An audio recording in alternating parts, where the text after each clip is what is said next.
Rwanda has kicked off a week of ceremonies to commemorate the lives of some 800,000 Tutsis and Hutus who were massacred by ethnic Hutu extremists during a 3-month killing spree that began 25 years ago. In the lead up to the 25th anniversary of the genocide, tensions have been mounting between Rwanda and Uganda. A frequent guest to commemoration events, Ugandan President Yoweri Museveni was noticeably absent this time. He was instead represented by his Foreign Affairs Minister, Sam Kutesa. Rwanda has accused Uganda of supporting groups opposed to the government in Kigali, an accusation that Uganda is rejecting. The somber event began Sunday with lighting of the flame and laying of wreaths at the Kigali Genocide Memorial. Several young Rwandans handed over the flame that will burn for the next 100 days to Kagame. As Rwanda and the world marks the solemn occasion, among the lasting legacies of genocide is the International Criminal Court, which grew out of tribunals to investigate and prosecute those responsible for the horrific atrocities committed in Rwanda and during the Balkan Wars of the 1990s. Rwandan President Paul Kagame led the commemorations with a stern warning to those with plans to destabilize the country. VOA's Edward Rwema has more of the day's highlights from Kigali. The commemoration began with lighting of the flame and laying of wreaths at the Kigali Genocide Memorial, where close to 250,000 remains were buried.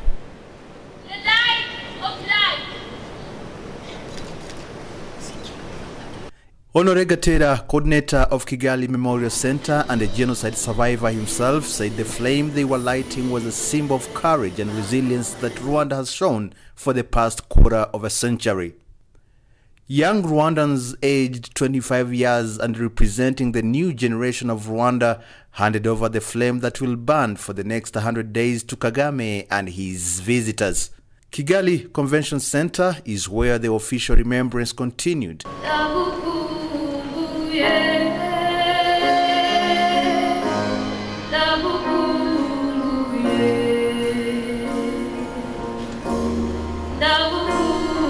The day was marked by songs, poems, and plays highlighting the renewal of the nation.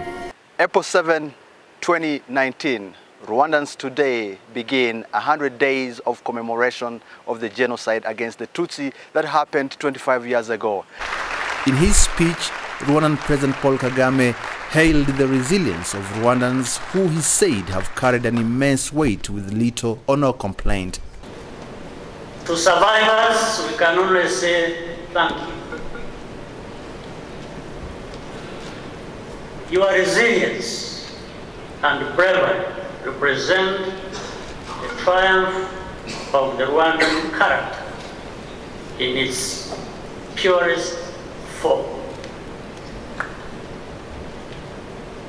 Joining us today are families from other countries whose husbands, fathers, sisters, and aunts were claimed by the same deadly ideology. Other officials who spoke at the commemoration event included Ethiopian Prime Minister Abiy Ahmed, who served as part of an Ethiopian peacekeeping mission in Rwanda in 1995 at age 18. He hailed Rwanda for planting the seeds of never again.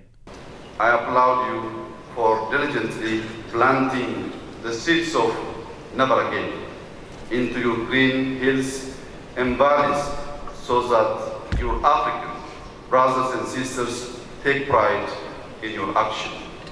Rwanda's President Paul Kagame, who led the commemoration, warned those with plans of destabilizing the country, saying that nothing has the power to turn Rwandans against each other. For those who think our country has not seen enough of a mess, and in defense of those children you saw and others in this country and our nation. And by the way, we claim no special place, but we have a place to claim.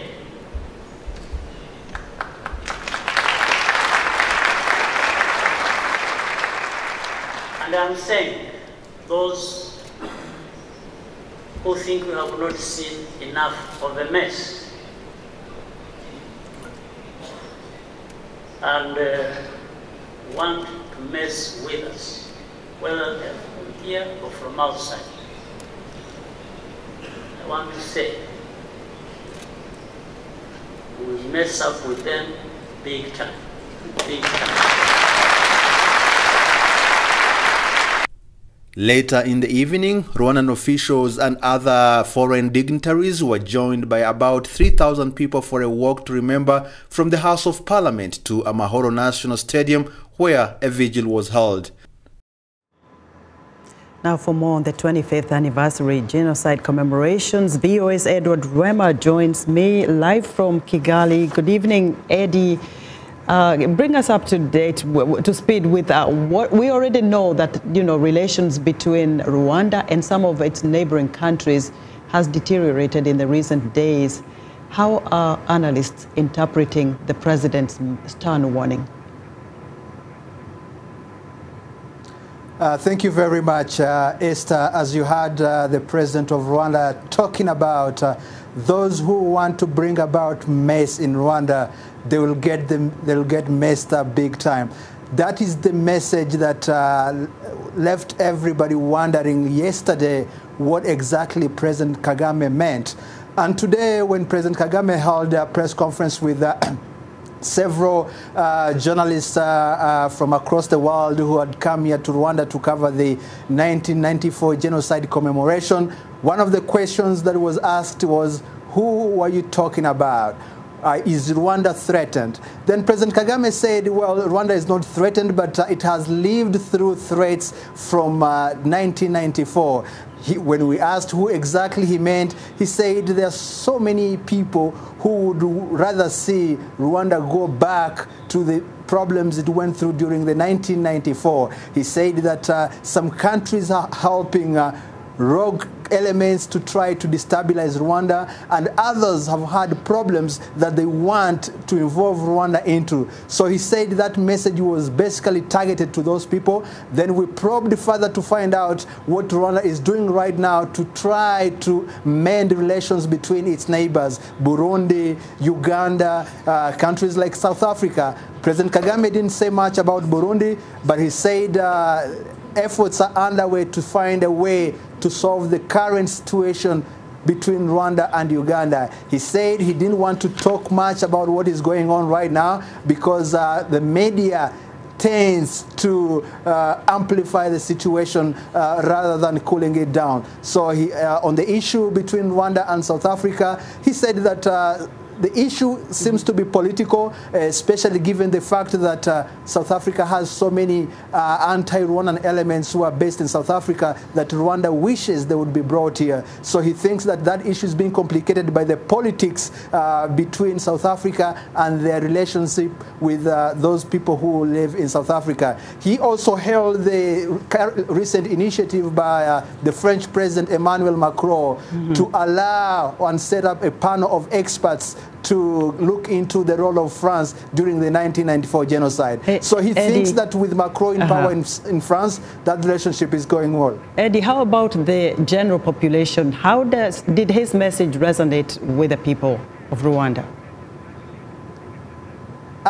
The message itself, I would say, was welcomed by many people. It was a positive message besides that issue of mess and people trying to find out who exactly he meant. But the message was so much aimed at the youth of Rwanda. 60% of them were born right after 94. Kagame said they should not be slaves of the past history that they were not involved in, and they should not be dragged by the past, but rather look forward to build a safe and peaceful Rwanda.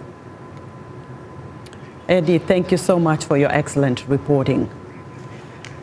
That's VOA's Edward Rwema reporting live from Kigali, Rwanda.